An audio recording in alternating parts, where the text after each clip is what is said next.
Hello friends, नमस्ते। कैसे हो आप लोग। आज मैं आपके लिए काफ़ी इंफॉर्मेटिव इन्फॉर्मेशन लेके आया हूँ टीडीएस के ड्यू डेट्स के बारे में। इनकम टैक्स डिपार्टमेंट ने टीडीएस रिटर्न की यानी फाइनेंशियल ईयर 23-24 के फर्स्ट क्वार्टर की जो ड्यू डेट है वो एक्सटेंड कर दी है। अगर आप 24Q का रिटर्न फाइल करना चाहते हो तब आपको जो है 31 जुलाई तक ही फाइल करना है। अगर आप 26Q का रिटर्न फाइल करना चाहते हो या फिर 27Q का रिटर्न फाइल करना चाहते हो तब आपको जो है 30 सितंबर तक रिटर्न फाइल करना है। यानी 24Q की जो ड्यू डेट है वो एक्सटेंड नहीं हुई है। आपको फर्स्ट क्वार्टर का रिटर्न 31 जुलाई तक डालना है। अगर आप 26Q यानी अदर देन सैलरी या फिर टीसीएस वगैरह का रिटर्न फाइल कर रहे हो तब आपको जो है 30 सितंबर तक उसका रिटर्न फाइल करना है। अगर आप फेल हो गए रिटर्न फाइल करने से तब आपको जो है 200 रुपीज़ पर डे के हिसाब से पेनाल्टी लगेंगी। तो टीडीएस का जो पेमेंट है मंथली बेसिस पे करते हैं। जैसे कि अप्रैल महीने का हम मई महीने में करेंगे 7 तारीख तक, मई का जून में करेंगे 7 जून तक, और जून का जो है जुलाई में करेंगे 7 जुलाई तक। यानी टीडीएस पेमेंट की जो ड्यू डेट है वो एज इट इज़ है, उसे जो है एक्सटेंड नहीं किया गया है। अगर आप किसी कंपनी में एम्प्लॉयर हो और आपने टीडीएस वगैरह काटा होगा आपके एम्प्लॉयज़ की सैलरी में से तब आपको जो है उसका रिटर्न फाइल करना है 31 जुलाई तक। और अगर आप अदर देन सैलरी वाले टीडीएस आपने डिडक्ट किया होगा तब आपको जो है 30 सितंबर तक उसका रिटर्न फाइल करना है। तो टीडीएस का पेमेंट करने के लिए आपको जो है 281 चालान यूज़ करना है। आप एनएसडीएल की साइट पर जाके भी पेमेंट कर सकते हो या फिर आप इनकम टैक्स की साइट पर भी जाके पेमेंट कर सकते हो ई टैक्स पेमेंट का यूज़ करके। आपको बस आपका टैन नंबर चाहिए, आपको टैन नंबर डालना है। उसके बाद में आपने किस सेक्शन के अंदर में डिपॉजिट टीडीएस डिडक्ट किया होगा वो आपको डिटेल डालनी है। उसके बाद में आपको पेमेंट करना है। तो पेमेंट कंप्लीट होने के बाद में 2 से 3 दिन में आपका जो चालान है आपके टैन नंबर में शो हो जाएगा।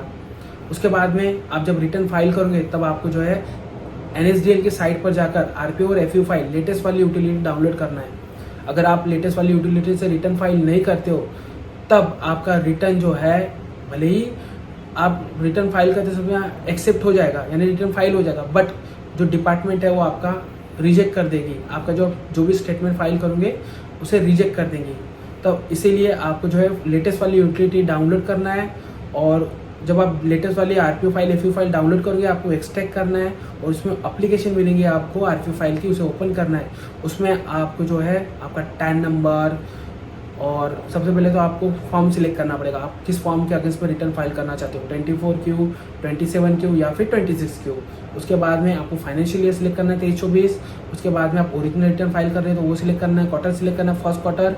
उसके बाद में आपको जो है प्रोसीड करना है। उसके बाद में आपको टैन नंबर की डिटेल डालना है, आपकी कंपनी का नाम डालना है, आपके फर्म का नाम डालना है, आपके प्रोप्राइटरशिप कंपनी का नाम डालना है, आप किस फाइनेंशियल ईयर रिटर्न के लिए रिटर्न डाल रहे हो वो डालना है, क्वार्टर सिलेक्ट करना है फर्स्ट क्वार्टर। उसके बाद में आपको डिटेल डालनी है, एड्रेस डालना है। उसके बाद में ऑथराइज पर्सन का डिटेल डालना है, आपकी कंपनी के प्रॉपर डिटेल डालनी है, एड्रेस वगैरह। उसके बाद में आपने प्रीवियस ईयर में जो भी रिटर्न फाइल किए होंगे तब आपको उसकी एक्नॉलेजमेंट नंबर डालना है। अगर आपने नहीं किया होगा आपको फ्रेश होगा तब आपको जो है नो करना है।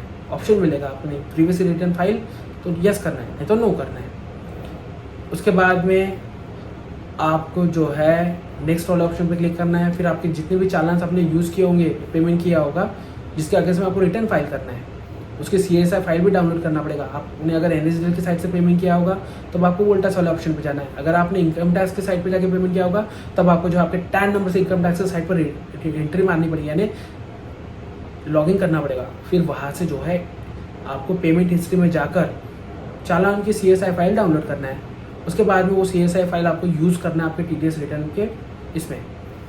आप जब आरपीओ फाइल में आपको फिर नेक्स्ट जो है आपने पूरे प्रॉपर आपके टैन नंबर कंपनी की डिटेल्स वगैरह प्रॉपर तरीके से फिल कर दिया। उसके बाद में आपको चालान फिल करना है।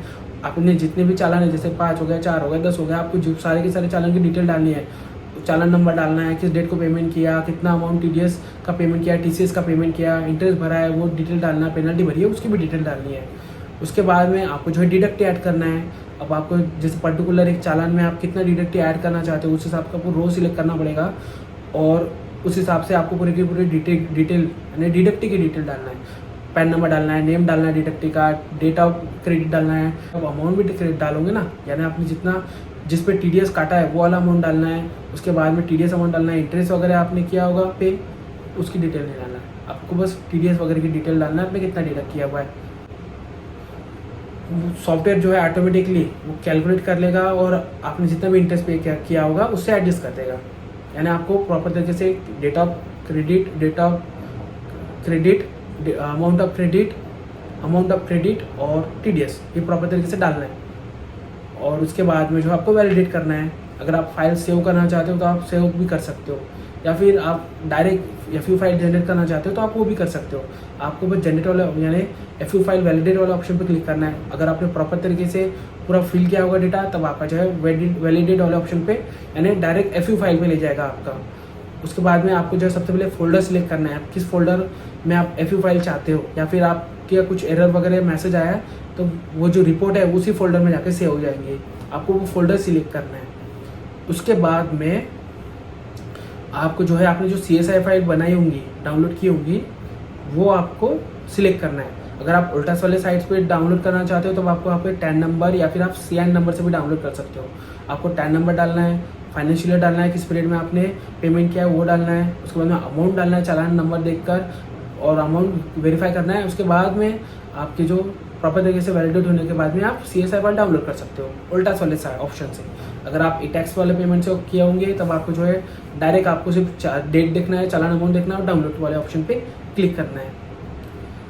उसके बाद में आप CSI फाइल सिलेक्ट करोगे आपने जो डाउनलोड की होंगी, और फिर उसके बाद में वैलिडेट वाले ऑप्शन पे क्लिक करना है।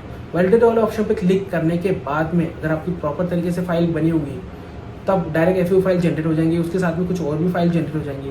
अगर आप ऑफलाइन करना चाहते हो, यानी कोई जैसे कि इनकम टैक्स डिपार्टमेंट कुछ सर्विस सेंटर्स वगैरह रहते हैं जहाँ पे हम पैन एप्लीकेशन भी सबमिट करते हैं, या फिर कुछ अदर्स इनकम टैक्स के वर्क वगैरह करते हैं, तो वहाँ पे जाना है आपको सर्विस सेंटर पे, और आपको पेन ड्राइव भी लेके जाना है आपकी FU फाइल और उसके सपोर्टिंग वगैरह जितने भी फाइल्स होंगी, PDF भी, टेक्स्ट फाइल, FU फाइल, वो सारी फाइल्स आपको लेके जाना पड़ेगा। फिर वहाँ पे वो लोग खुद ही जो आपकी FU फाइल है उससे सबमिट कर देते हैं डिटेल्स, और आपको जो है एक्नॉलेजमेंट मिलेंगी उनके तरफ से। जैसे कि वो लोग सबमिट कर देते हैं तब आपको एक एक्नॉलेजमेंट प्रोवाइड होती है। और आप जब ऑनलाइन करोगे तब आपको जो है टैन नंबर से यानी आपका जो टैन नंबर इनकम टैक्स के साइट पर रजिस्टर है उससे लॉगिन करना है। फाइल वाले ऑप्शन पे जाना है, फॉर्म नंबर सिलेक्ट करना है, फाइनेंशियल ईयर सिलेक्ट करना है, क्वार्टर सिलेक्ट करना है, और फाइल सिलेक्ट करके आपको सीधा अपलोड करना है। आपको पास में DSC होना चाहिए, यानी डिजिटल सिग्नेचर सर्टिफिकेट, या फिर आप आधार OTP से भी कर सकते हो। अगर आपका पास में DSC अवेलेबल है और आपने अभी तक आपके इनकम टैक्स साइट पर DSC रजिस्टर नहीं की, तब आपको जो है इनसाइमर का भी ऑप्शन मिल जाएगा।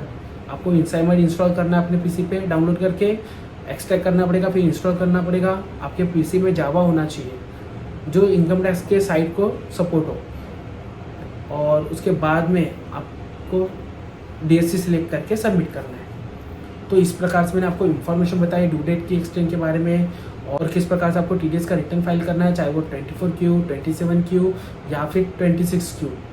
अगर आपको इन्फॉर्मेटिव लगी होंगी तो प्लीज़ चैनल को सब्सक्राइब कर देना और जो बेल आइकन को प्रेस कर देना, ताकि जब भी मैं नया वीडियो अपलोड करूँ आपको नोटिफिकेशन मिलता रहे। मिलते हैं नेक्स्ट वीडियो में, तब तक के लिए जय हिंद, जय भारत, वंदे मातरम।